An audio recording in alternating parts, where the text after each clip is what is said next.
কত পার্সেন্ট মানুষ জানে সোশ্যালিজম কি? কেউ কিন্তু এটার আইডিয়াই নাই সোশ্যালিজম কি। আমি বই পড়েছি, and this is also a problem, যে একটা অনেকে লয়াররা একটা জেনারেলি কনস্টিটিউশন একটা কি ভূমিকা রাখে, but it's primarily a philosophical text. Socialism is a philosophy.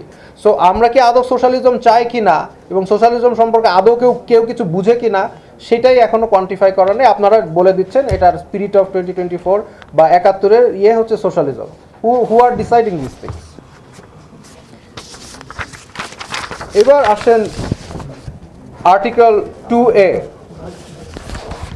Article 2A-তে এখানে একটা প্রপোজাল দেওয়া হয়েছে যে ইসলাম স্টেট রিলিজন হবে ইসলাম, বাট প্রফেট মোহাম্মদ সাল্লাল্লাহু আলাইহি ওয়াসাল্লামকে কোনোভাবে ইনসাল্ট করা যাবে না। That is very good, but এখানে আমি মনে করি, আমার মত হচ্ছে যে আরেকটা প্রপোজালে ইনক্লুড করা উচিত অন্য ধর্মের কোনো ফিগারদেরকেও আমরা করব না, ইনসাল্ট করব না বা করা যাবে না। এটা this should also be included.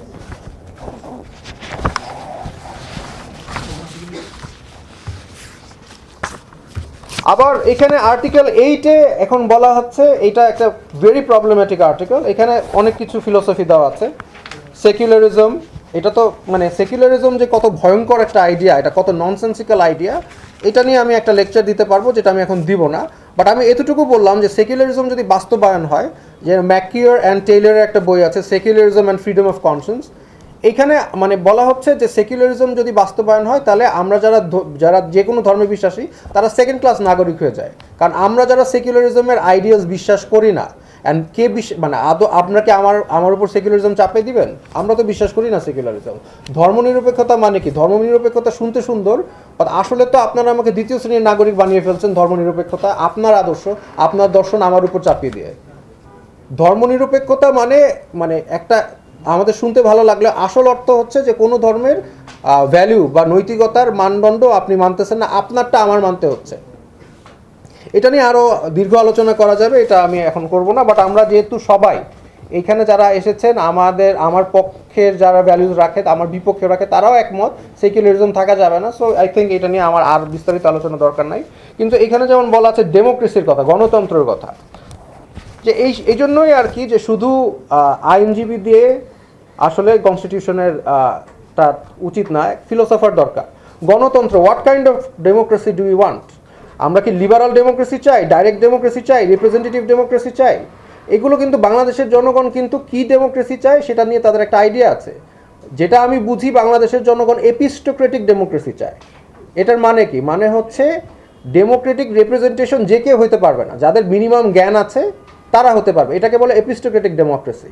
আপনি একজন মানে রিক্সা চালককে বলেন এবং একটা ভ্যান চালককে বলেন, ওনাকে যদি জিজ্ঞেস করেন আপনি কি চান আপনার রিপ্রেজেন্টেটিভ একটু শিক্ষিত হোক, তারা বলবে চাই।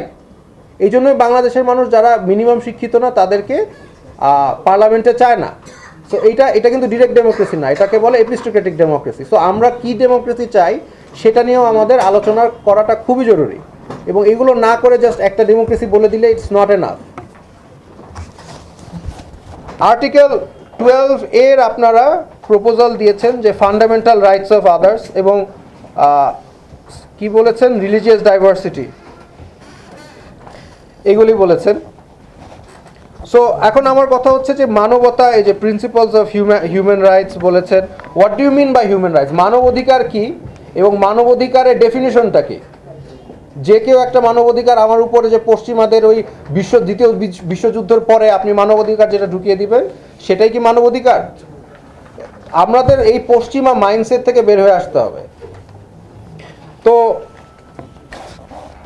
এইখানে আমাদের একটা বিষয় আমি আবার চলে যাচ্ছি, যে আমাদের মানবাধিকার কি, আমাদের মূলনীতি কি, এগুলো সবগুলো ডিফাইন করতে হবে। এখানে একটা টার্ম ইউজ করেছেন, সেটা হচ্ছে মোরালিটি। নৈতিকতার মানদণ্ড কি, বা নৈতিকতাটা কি আসলে, সেটা নিয়ে আমাদের চিন্তা করতে হবে। যেমন আর্টিকেল 41-এ আপনারা বলেছেন subject to law, public order and morality. I have to ask you, what do you mean by morality? নৈতিকতা কি? নৈতিকতার ডেফিনেশন কি? এটা কি আমার মনের ভিতরে একটা কিছু মনে হলে নৈতিকতা? আজকে যাদের সামনে এসে যদি বলে আমার মনে হচ্ছে এটা নৈতিক তাই আমি করেছি, এটা বললে হবে? আইন তো হবে নৈতিকতার ভিত্তিতে, কিন্তু নৈতিকতাটা কি সেটা তো আমার ডিফাইন করতে হবে। What kind of moral philosophy are we going to aspire to become as a country, এটা এখানে ক্লিয়ার না। আমি ফাইনালি একটা কথা বলে শেষ করছি, এটা হচ্ছে ফাইনাল যে পয়েন্টটা আমি বলবো সেটা হচ্ছে আর্টিকেল 94 এর কথা এখানে বলা আছে যে religious code for personal matters.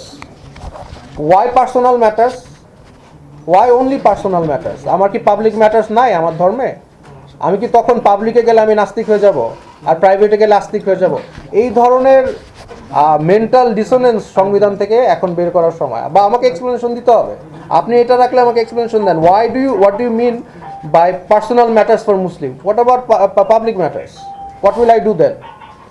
তো যাই হোক, এগুলি আমার ক্রিটিসিজম, বাট এখানে অনেক কিছুই আমার ভালো লেগেছে। বাঙালির ক্ষেত্রে বাংলাদেশি এটা ইনক্লুড করা, এটা আমি পজিটিভলি দেখছি। আর আমাদের যে লিগ্যাল সিস্টেম সেটাকে আদৌ এখনও ব্রিটিশটাই রাখবো কিনা, আমরা কি আমেরিকার দিকে শিফট করবো কিনা, বা অন্য কোনো ফিলসফির দিকে শিফট করবো কিনা আইন ব্যবস্থা, সেটা নিয়েও আমাদের চিন্তা করতে হবে। বাট জাস্ট এইভাবে জাস্ট পশ্চিমাদেরকে মিরর করার থেকে আমাদের হয়তো বা বের হয়ে আসতে পারবে। তো thank you so much. Thank you so much.